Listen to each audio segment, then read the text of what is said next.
So in 1998, you guys released Silent Radar. There's four singles: Stereo, Any Day Now, Say Something, and Brighter Hell. The first two singles are top five hits. The album goes gold. The band gets their third Juno nomination. This is for Best Rock Album. Man, those first two singles are undeniable, like undeniable hits. I was 13 when this album came out. And I remember when Stereo would come on the radio, I had never heard anything like it before. It was so cool. It was so different. It's one of my earliest musical memories of actually really enjoying something coming on the radio. So I was a fan back then because of that song. That's the start of the Watchmen for me, was Stereo and the album Silent Radar. When you guys had those two songs recorded, the first two singles, did you know at that point that you had something special there, like a 1-2 punch out of the gate? Well, the ordering of the songs was always left to the record company and management, I think, for the most part. I mean, they always sent us, lists and we'd go, okay. So we didn't necessarily have the sort of 1-2 punch in mind, but we knew that the combination of Any Day Now and Stereo was huge. And then the emotional drain of Say Something and Brighter Hell were just immense. We recorded that album. That was a really special time for us. We had American sort of interest on board with what we were doing through EMI in the States, which was really nice. It allowed us to go to Seattle and record in Pearl Jam's studio with Adam Kesper, who had just finished REM, Soundgarden, all these bands. We're at the studio in Seattle. We've got people dropping by from the Seattle scene bands, and Greg Keplinger tuning drums for Sammy, and it was an amazing. It was like Metalworks and the other studios we'd been in were amazing, but this was our first time in America doing it.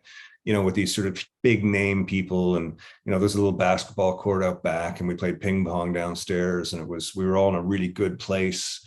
We were excited for the record. We really felt like we had a strong record all together. It was all those things together that, by the time we got back, when that record was done and delivered to us, it just couldn't have been any better. There wasn't anything that we went, oh, fuck, I wish we could have changed this, or I wish we had done that. It was like, this is the way we want it. This is perfect. This is exactly what we're looking for. And I think it came through, and I think people responded accordingly. So over the last week, where I've gone back, I've listened to the entire discography of The Watchmen, of Thornley, your solo stuff. So a lot of music to sink my teeth into. And one thing that was very apparent, listening to Brand New Day and then listening to Silent Radar, that there was like a tremendous amount of growth between both albums, where Silent Radar, the songs were undeniable. Like the songwriting itself had leveled up tremendously. The sound quality of the recording, like it sounded like a next level polished recording. The hooks were there, the harmonies. And I Daniel's an incredible vocalist, and I feel like his vocals have never sounded better than starting with that album. Like whether it was the actual vocal performance or the mic choice or the mixing, I remember even back then, his vocals stood out on radio, that, wow, this guy is a great singer with like a lot of character to his voice and a lot of melody in there.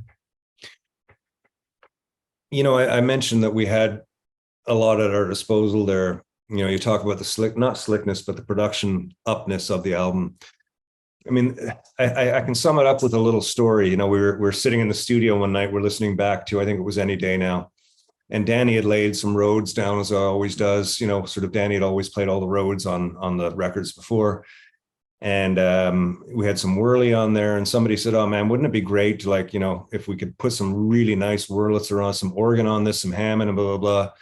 And Adam just sort of disappeared out of the room, and he came back a few minutes later. He said, I just got off the phone.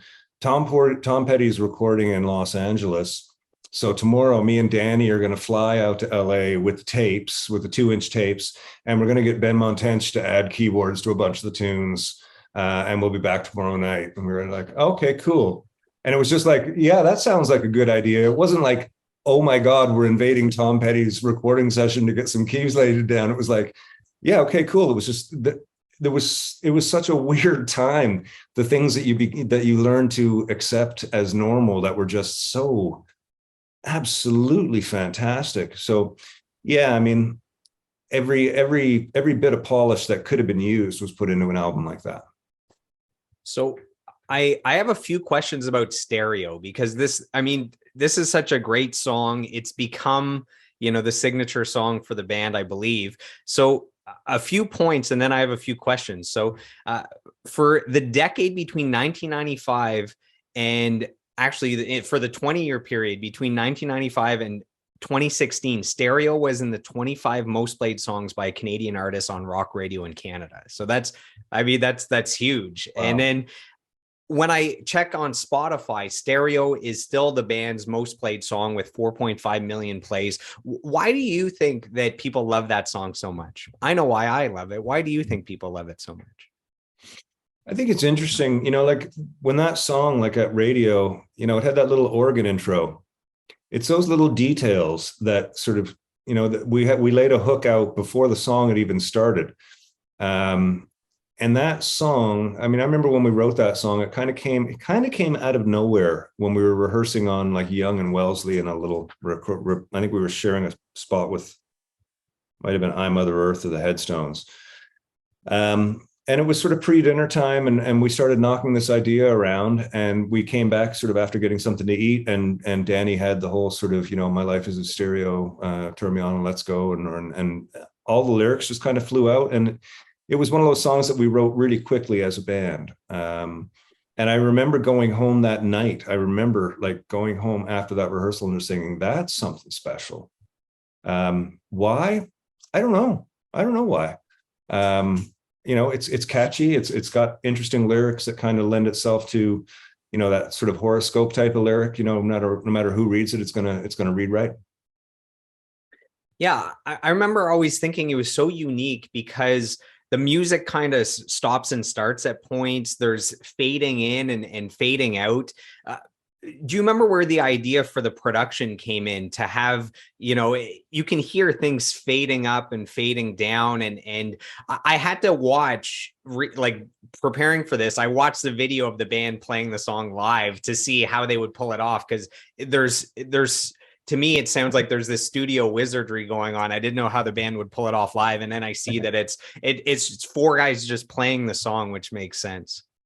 It is. I mean, from my point of view, I go from the lightest of attacks with my right hand, you know, barely touching the string, to I actually use two fingers and sort of play like that when I'm playing stereo. It's like that's the hardest I can possibly dig in, and that happens in split seconds within that song. And then you have breakdowns where the guitar cuts out and the bass does a slide, or, you know, the guitar Joey will do a fade in with the guitar. There is a lot of dynamic structure to that song. We had a lot of that before we went into the studio. It was sort of ingrained in the way the songs were arranged. But being in the studio down there with Adam and having all these guitar choices for Joey allowed him to really kind of play with volume and feedback. You know, I remember being in the control room while he was doing guitar overdubs, and it was just like, okay, we're going into this section now. We need some noise. So, you know, they'd play back the song, and as we got close to a section, you know, Joey'd sort of increase the volume and the feedback would come in, and then he'd stop it all right at the stop. And, you know, it's just little building pieces like that. And I think we did a really good job of doing those parts in a way that could translate live as well. You know, there's not a lot of behind the scenes wizardry there. You know, a few little things here and there, but for the most part, we wanted to keep it such that, you know, a 4-piece band could play it live.